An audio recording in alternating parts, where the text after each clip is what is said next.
Awesome. Hey, Lynn, thanks for joining. Hey everyone. Just going to get started here over today's objectives. Let me pop into this slide deck I have for everybody, and then I'll be sure to send this out as well, along with the minutes from today's discussions. So today's meeting objectives, we had round two of the Delphi close last night. We haven't had a whole ton of time to analyze everything, but I've been able to go through quite a bit of the results that I can share with the group today.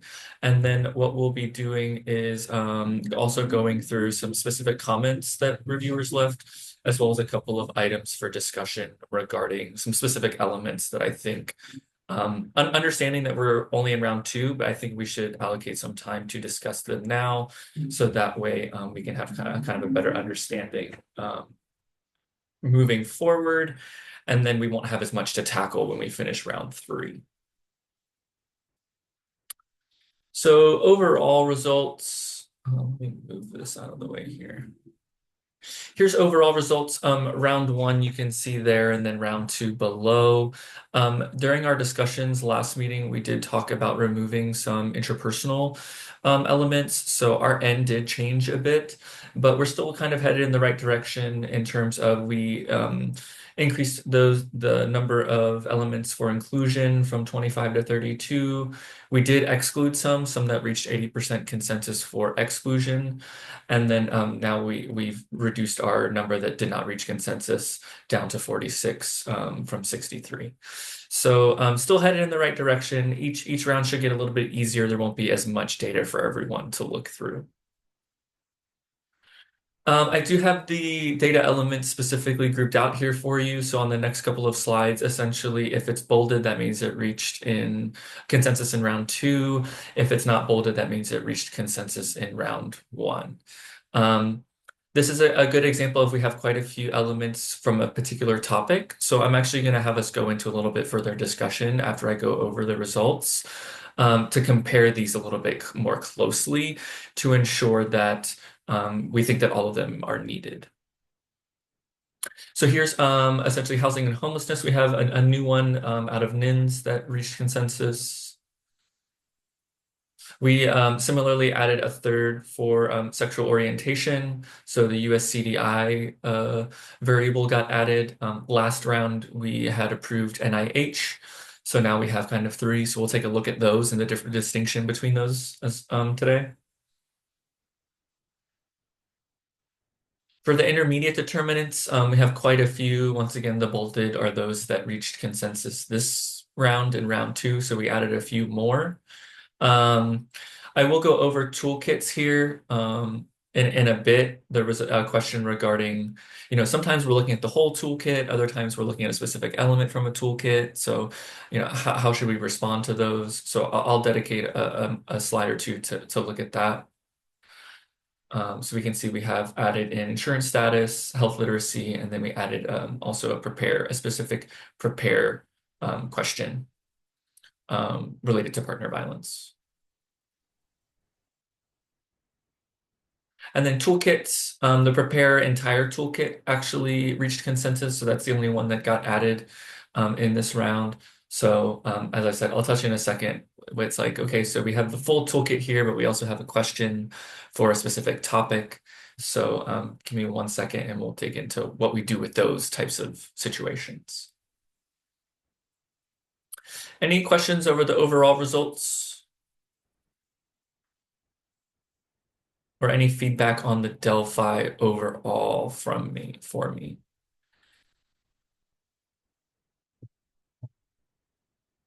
Awesome.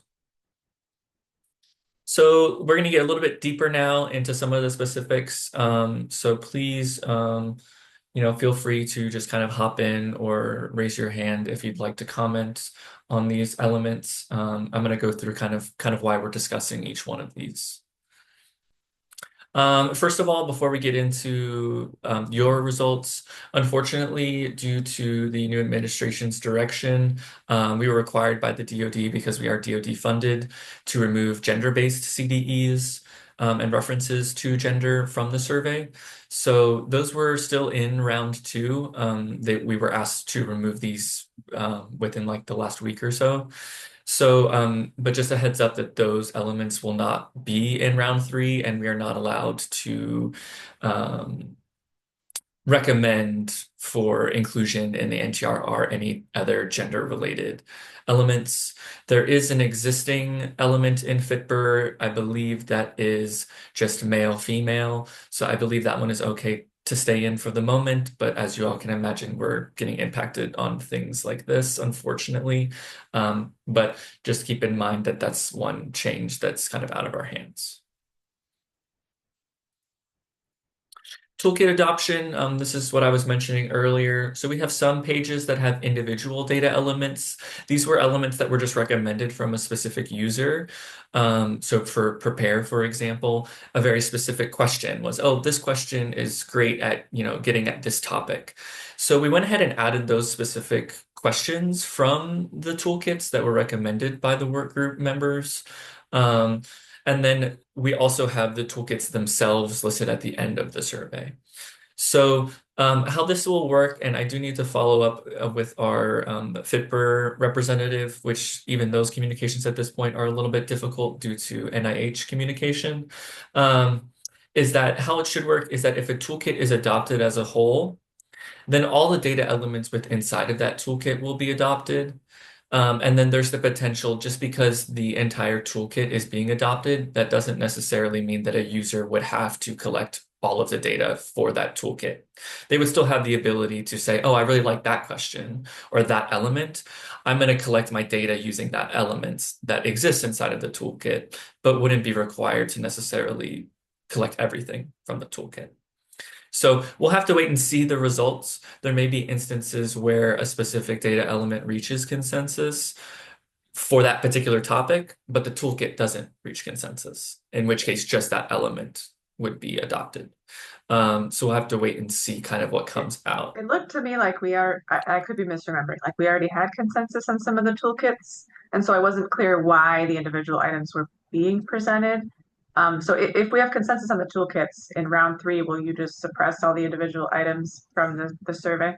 Sure. What we'll do is for prepare, that was the one that reached consensus, and I know we have data elements for it as well.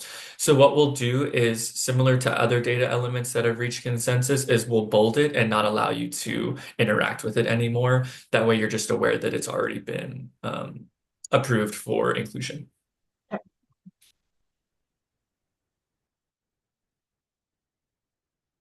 Something else that's gotten brought up is when it comes to at the top of a lot of the pages, there are already adopted data elements. These are elements that have been recommended by the other work groups who have already kind of finished this process. And we love the feedback that we're getting from everyone on comments regarding those recommendations. So the question was if the work group would like to edit those already adopted elements, what type of power do we have to do that, and how will that work? So some specifics for FitBur specific CDEs, we can make recommendations for editing how that question, what the possible permissible values are for how that question can be answered.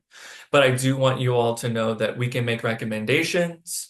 Those recommendations will go through the CDE curation team at FitBur, and then they have to determine based off of our recommendation whether that's something that they would like to add, edit existing.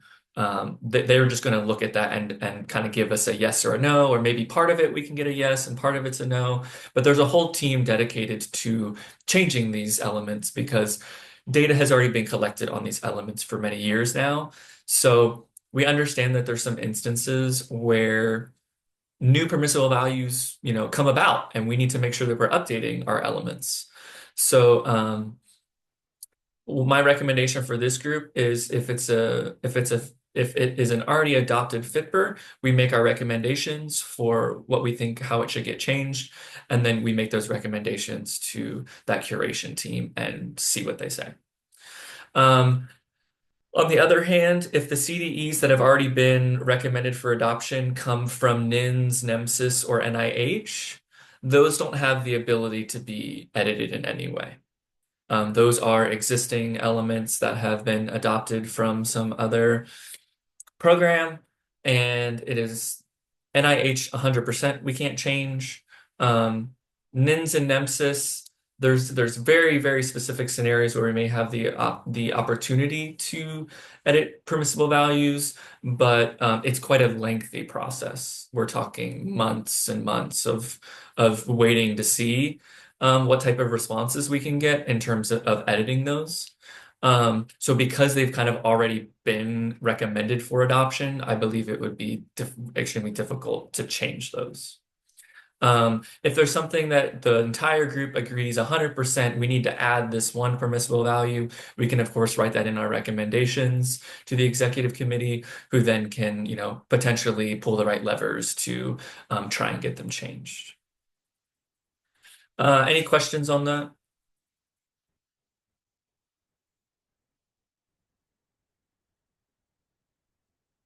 All right.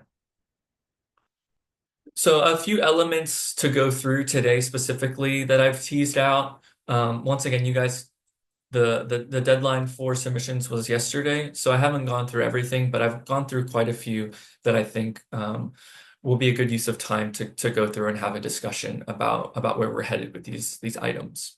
So first of all of the items that you see on this list have reached consensus. The top item is an item that was already adopted from a previous work group. So there is already once again, this is a broad topic. There is this element that's already being recommended for adoption from another work group. It's residence type, it's an existing fit per CDE. This work group has recommended, or at least reached consensus, on 3 additional elements that are related to housing and homelessness. And there's quite a bit of overlap between these. And remember, the idea is that ideally a user doesn't have to now pick one of these. The idea is that it's very obvious and they're all collecting it in the same way. So the first kind of question is, this is a FITBR already adopted. So we do have the ability to make recommendations for adding permissible values to this if we would like to. And then kind of added on to that is, if we're able to do that, would that potentially change whether any of these other 3 would be recommended? Or which of these 3 would we still like to recommend? Because they are distinct enough and different enough and almost asking a different question. So a lot of information here, but I would love to hear if anyone has any, specific feedback on if there's one that really is important, or if there's one that seems redundant that it can be removed, just whatever y'all's thoughts are.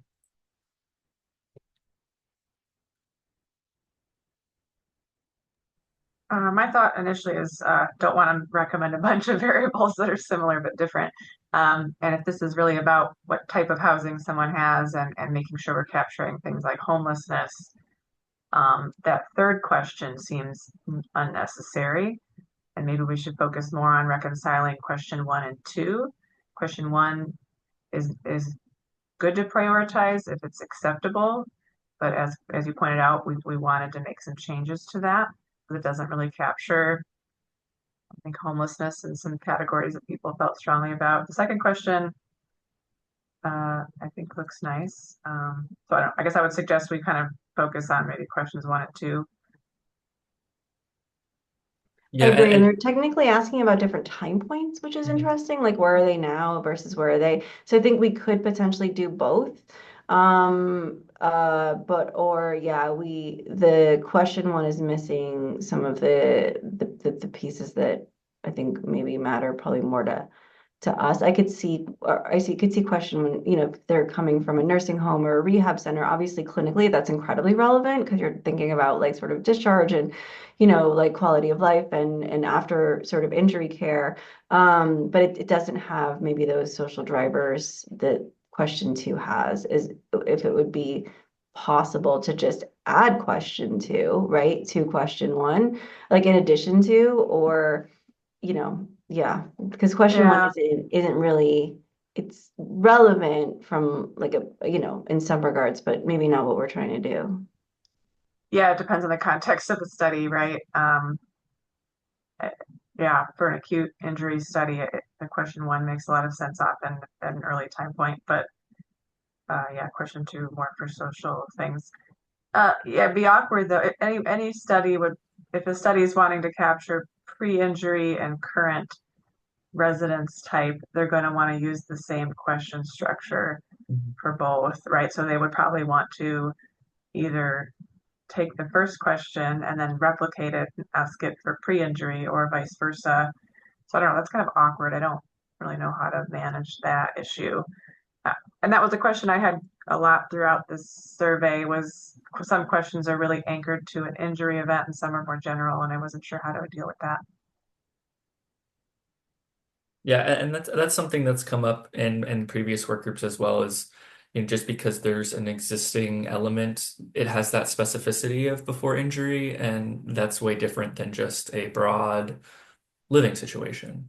And then we can add maybe context using another element of is this a post-injury, pre-injury, you know, when was this data captured, right? Getting some type of time, context, relevance. Um, I'm gonna Yeah. go ahead. Oh no, now I'm going back to what was it Karen saying? Maybe we adopt both the first two. I just think they're both relevant for different contexts, different Mhm. research contexts.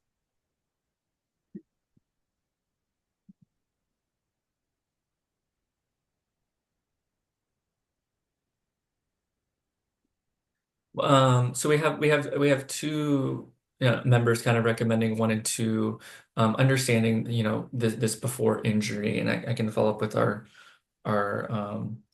FIPR representative to see what we can do to kind of manage that. Is there anyone who'd like to speak for including these NINs that have reached consensus? Do these provide anything that the two FIPR definitions would not?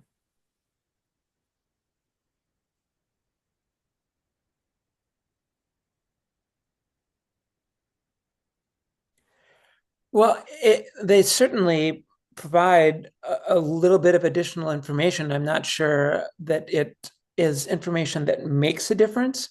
I mean, it's going to be a very unusual situation where somebody's living in a dormitory, maybe a college student or something like that. But it's going to be they're going to be very small or similar to if it's single family or multifamily home that they're living in a home, how many families are there? Is it two? Is it 3 to 5? You can go crazy Mhm. on some of these things. And it may be a distinction without a difference kind of deal. Yeah, these NINS housing types get very specific to what is the actual, building type essentially.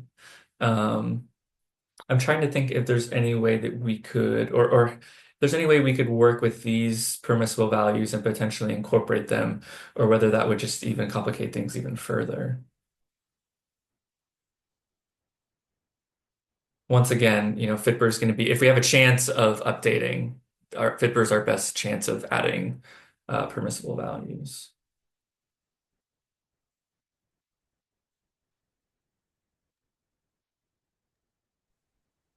I don't want to throw a wrench in this, but when I'm thinking about social determinants of health, I think the pre-injury status makes a lot of sense.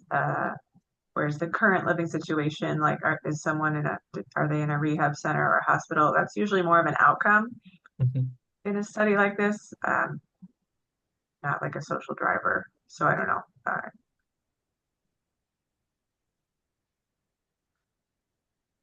right. I've got our notes down for now, and what'll happen is I'll of course put all this together. Eventually, when it comes to writing the white paper, I'm just going to be pulling all of our kind of meeting minutes together and writing a narrative for these recommendations. So I will follow up with the FICPR team on these two, and then kind of report back after our next round. And then of course we can if we do decide to add PVs or change these in any way, we can make that recommendation in the white paper. The next one is sexual orientation. So in round one, we had these two NIH elements, and then in this last round, this US CDI, which was actually added during round two. So it was added to the survey in round two, and then it reached consensus in round two. So if we can take a look at the definitions as well as the permissible values, none of these are changeable in any fashion. These are what they are. And it's really a matter of is there one that this group would prefer? I will say that the NIH, these are paired, so these go together. If one is adopted, then the other one is automatically adopted as well. So it's do we want these two or to adopt this one? Dr. West? Uh, and and with that one, with the first one, is that the one that would be presented? And if somebody were identifying that none of those uh, fit and they'd like to see other options, that then it would go to the second NIH option? Is that Yes, that's exactly correct. So oh, this is essentially the fall the next logic, the next question for if this none of these describe me and I'd like to see additional options, these are those options. okay? But it wouldn't. Both of those would not be showing up at the same time, Well, it's really this is or does it? this is a don't I guess we don't want to think about this in terms of it being a form where someone would be filling out. It'd be if a user was designing a study and they wanted to collect this information, then this is kind of how that branching logic would work. But if someone answered this, then like this would just be left blank. There would just be no data So they're for this nested. element. So Yeah. if they select none of these describing on question one, then you show question two. Yes, that's just not exactly how the data is structured in the repository. In terms of Hmm. like the repository doesn't have any logic inside of it. Right, but that's how you would administer it. Yes. So it's going to be a more complex question to administer, which might be a consideration for what, to me, that's a big consideration of what I would recommend. Like if I was giving a paper survey to patients and I had to have these nested questions, that would be a real problem. I think for that reason, I prefer the one on the bottom.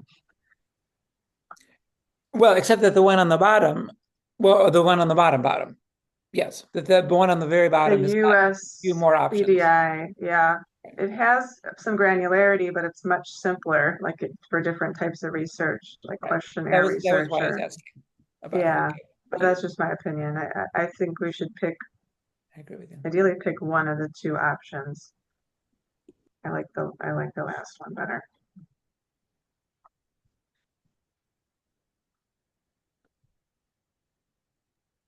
Me too. I like the last one. It's very straightforward. Okay. We'll make that note.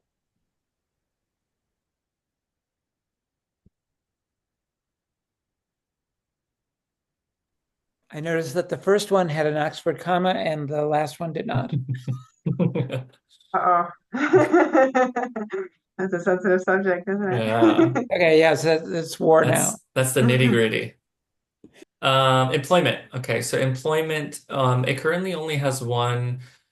So first of all, there was four employment CDEs that were shown to the group, shared with the group. There is one that was already adopted by a previous work group, and that's the one that's shown here. So this is a FIPR employment status. You can see on the right-hand side those permissible values. There was some feedback on the comments here, so I'll give you all a second to kind of look through the comments.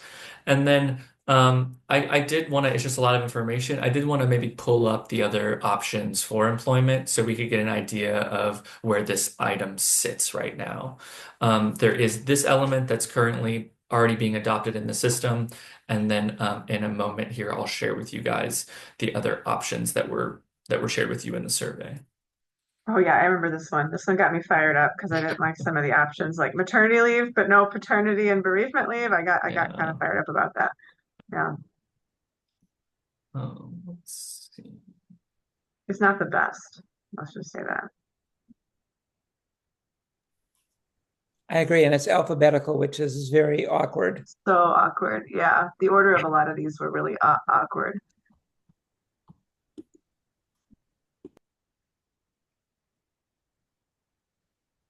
Right. So now let me share.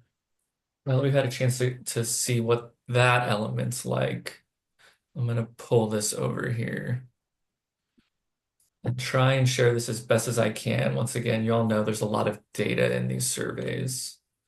So we have what's already been adopted, and then here are the four, and I do apologize if I know it's small. I'll try and make it a little bit bigger, but we can still see everything. Um, Here's the other four that were included in the survey. Yeah.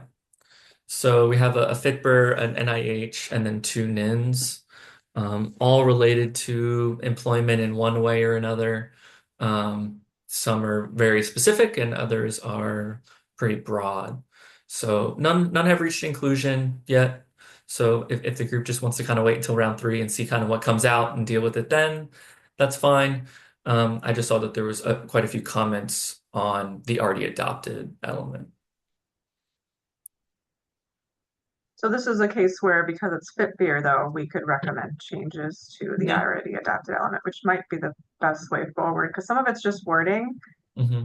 of some of the categories that appear, like sick leave and stuff appears intended for a broader array of things. And I think with some minor changes, I'd be okay with it. I think others raised concern about specific hours a week because different jobs have different hours that are considered full time. Yeah. There is this other FITBR as well. It's a kind of expanded on the first one. It's a different question. It's just getting a little bit more into details. Right, that's where people got hung up because it says working 20 to 34 hours, and then there's another one that's working full time, which implies that full time is 35 plus. I don't know, and different jobs have different, Mhm. full time hours, so that gets a little confusing. So, That was a comment I made previously. yeah, I 'Cause appreciate that comment. mhm. Yeah, I feel like our energy would be best spent tweaking the one on the fit beer question that's on Like top. the Then, existing. yeah, because it seems like nobody really loved any of those other ones. Yeah. Specific recommendations? Would you like me to pull from these comments, or there's some that the group would like to make now?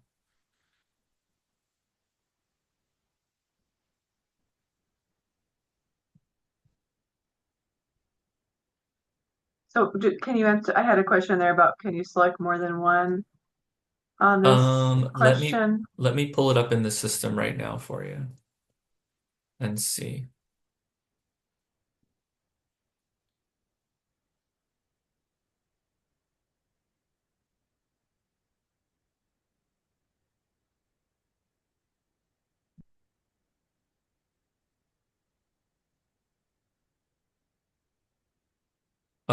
It is currently a single predefined select.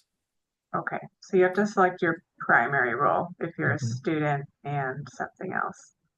Yeah, I think my comments still apply from before.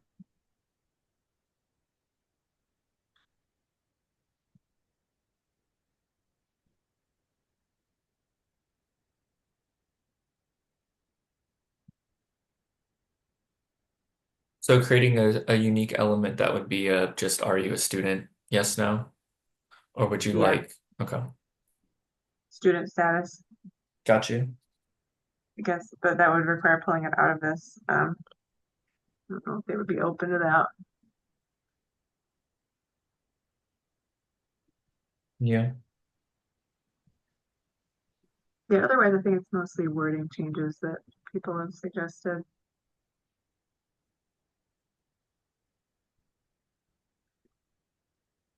And that's something that we can do because what can happen is it gets programmed the same way. The text for how the question is answered is the same, but you could still then compare data moving forward to data that's already been collected. Because when it comes to the actual like concept identifier, it would be the same, and the code would be the same. It would just be a matter of how is that description Yep. displayed to the user. Whereas like comment 3 is that's somebody who would prefer that working now is got more granularity, like full-time, part-time or something.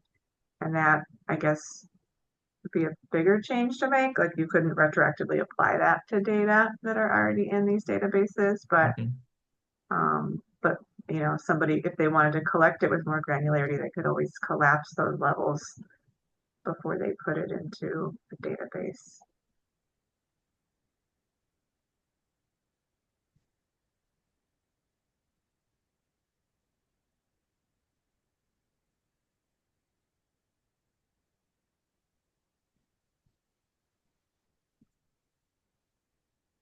Any other thoughts on this one? I'll put in recommendations for kind of changing the specific verbiage that's used for some of these based off of y'all's comments. And then yeah, I can ask about whether working now, whether we'd like to delve deeper into what that can mean regarding if we want to start collecting amounts of work, whether we think that's something that's important. I'm not sure if we do. Yeah, I don't know. Full-time, part-time is kind of a nice split to me. It's somewhat meaningful, but I don't know. I wouldn't personally advocate for too much granularity there.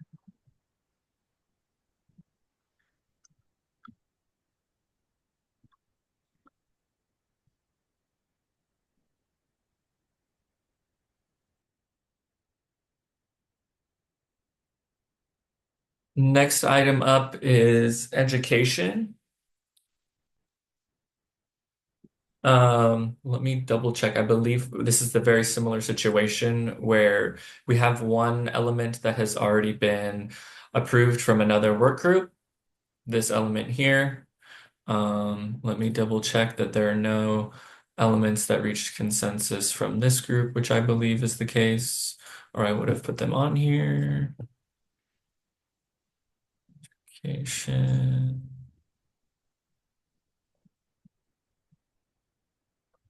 That's correct. So no other elements. I can do something similar and share those with you all. Here's the element that's already been adopted from another group, and then we can see we have quite a bit of feedback and comments on these are all comments related to this element.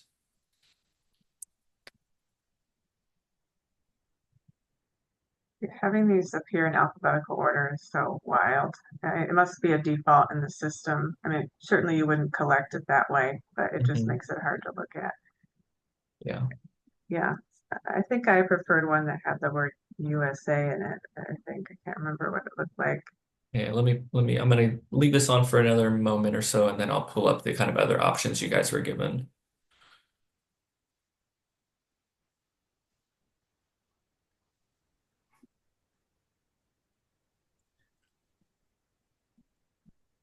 Yeah, I'd certainly agree that I don't think that it's usual usage to just say the words that are there, that primary, secondary, I mean, even primary in some cases is going to ninth, in some cases, middle school is changing where it is, and those terms are not interchangeable. Secondary is not necessarily middle school and high school and all that. So it's awkward. Yeah, that one could be improved, with just some like relabeling of some of the categories that are already there, like taking out teachers for 13 to 15 years and stuff like that. But You see, I might just go full screen on this okay. and let you all see all these. I think that's about as big as I can get it to show everything. Yeah, the Yeah, one that's USA type, that's how more how I collect that variable. Has the this right variable level. here. Yeah, it has the right level of granularity for what I do. It might be too granular for others, but for something like any kind of study that collects neuropsychological data, that's useful. I also like that it emphasizes USA because these are kind of American terms.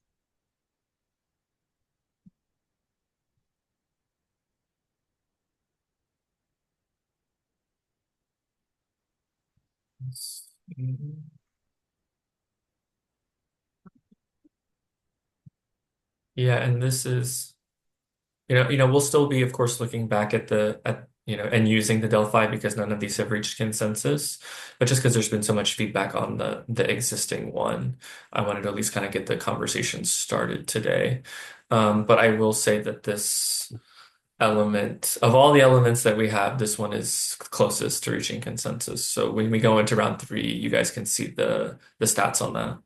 Yeah, I mean, education, at least in the TBI literature, years of education is one of the most widely replicated social related predictors of outcomes. And it's typically coded as a number, and when you code it as number of years, which you can do from this, it's much easier to work with statistically in Yeah, an efficient way, right? So yeah, than this.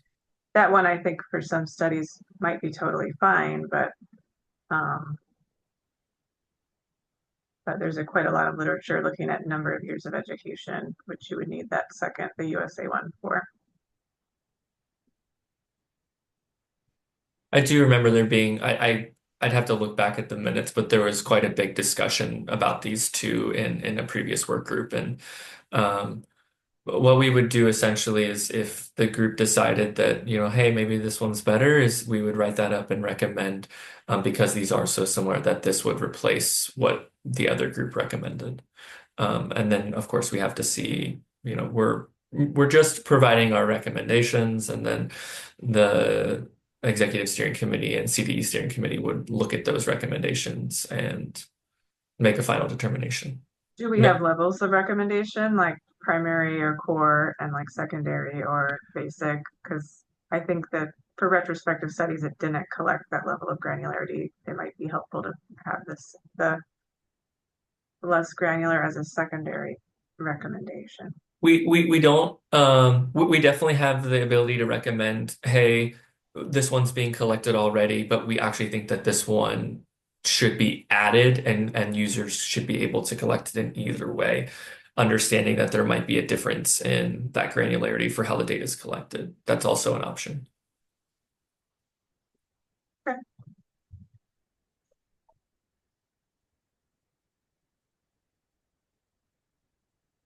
So we'll leave that one as is and then see if we can get it across the finish line. And then, of course, we'll be coming back to these with our kind of official recommendations and what we'd like to do once everything's completed.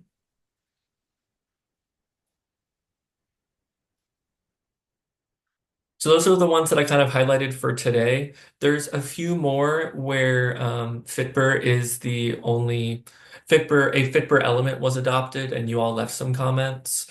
So there'll be a few more of those that we can kind of discuss next month. I just haven't had a chance to go through every single element and pull it all together for today. But what we'll do moving forward is the next round is the last round. So there's 3 rounds. That will launch a week from today. So over the next week, I'll be working with the programmers to highlight and bold out elements that have reached consensus so that those can no longer be edited, as well as the elements that reached consensus for exclusion. Those will be removed from the survey. So the survey will get a little bit smaller for you all, make things easier to digest. Um, and then data elements that not reach consensus, of course, will continue to display, and they will show their level current percent of agreement. A reminder that 80% is needed for consensus. There is the potential that someone may go in and change their response, and that will go to 80%, but it won't be showing as reached consensus yet because we haven't closed the round. So just keep that in mind, that then when we close the round, then we'll run the final analysis on all of the responses. So when it does go live, I'll be sure to reach out once it's available for everybody to jump back in one final time. And then it'll be similar where I'll have Pam, who will be sending out the invitation. You'll get an email that you just click directly on the link. You don't need to log in or anything. Just click on the link and you'll go right back to the survey that you've been filling out over the past couple of months. Our next meeting is set for March 13th. So we will have a little bit more time for me to kind of get through the data, I believe, for next time. So, and what we'll do is we'll go through the results similar to how we did today. But I'm going to try and dedicate a little bit more time to discussions like we've had here for elements that need some type of discussion and official recommendation. So that way I can start writing up those official recommendations in the white paper, and then we'll eventually circulate it to the group and make sure that our recommendations align with what we discussed. Eventually, that will get submitted to, as I said, a CDE steering committee who will review it, and then they may send it back to you all with some questions or feedback. Um, and then eventually will be submitted to exec for approval. So we still have quite a bit of kind of work to go through with some of the complexities from these elements. I'm very thankful that we have a good group who is very thoughtful about how we're discussing these, because there's a lot of nuance to how this type of data is collected. So I really appreciate that. Does anyone have any questions or further thoughts about the process or the Delphi or anything about the project at the moment?